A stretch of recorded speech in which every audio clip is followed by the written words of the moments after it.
দেখো এখানে যে সেন্টেন্সটা লেখা আছে, হি কেম হোম, সে বাড়ি এসেছিল, সাইকেল। এখানে কোন প্রিপোজিশন বসবে? ওয়ান বসবে, বাই বসবে, অ্যাট বসবে, না টু বসবে? হি কেম হোম সাইকেল, বলো তো কোন প্রিপোজিশনটা এখানে বসবে? কোন প্রিপোজিশন বসবে এখানে? জানো তোমরা? জানতে হলে ভিডিওটি দেখতে হবে।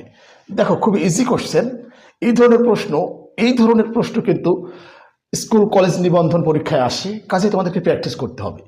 দেখো এই প্রশ্নটার উত্তর দিতে হলে তোমাদেরকে এটা মনে রাখতে হবে, ঠিক আমি যে কথাগুলো বলছি এগুলো তোমাদেরকে মনে রাখতে হবে। পায়ে হেঁটে, ঘোড়ায় চড়ে, স্কেটিং করে, সাইকেল, মোটর সাইকেল, এগুলোতে যখন চলাচল করা হবে তখন ব্যবহার করতে হবে প্রিপোজিশন অন। তো এবার দেখো এখানে এখানে এই যে সাইকেলে চলাচল করা বোঝাচ্ছে, কাজেই এখানে অ্যান্সার হবে কি on. She came home on cycle, সে সাইকেলে এসেছিল, সে সাইকেলে বাড়ি এসেছিল। কাম মানে কি আসা, কেম পাস্ট ইনডিফিনিট টেন্স। আচ্ছা এবার দেখো বাস, ট্রেন, হেলিকপ্টার, বিমান, বাস, ট্রেন, হেলিকপ্টার, বিমান, যানবাহনে যখন চলাচল করা বোঝাবে তখন বাই ব্যবহার করতে হয়। তখন কি ব্যবহার করতে হবে? বাই। অর্থাৎ দুইটা বিষয় তোমাদেরকে মুখস্থ রাখতে হবে।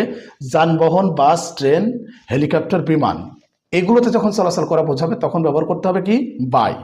পায়ে হেঁটে, ঘোড়ায় চড়ে, স্কেটিং করে, তারপরে তোমার হচ্ছে সাইকেল, মোটর সাইকেলে যখন চলাচল করা বোঝাবে তখন ব্যবহার করতে হবে অন। দেখো আর একটা উদাহরণ দেখো, যদি এভাবে বলি ওই will go there, we will go there by train. দেখো এই যে ট্রেন, এখানে ট্রেন থাকার কারণে এখানে বাই ব্যবহার করতে হচ্ছে। কাজে এই স্ট্রাকচারগুলো তোমরা প্র্যাকটিস করো, নিয়মিতভাবে ভিডিওগুলো দেখতে থাকো এবং শিখতে থাকো।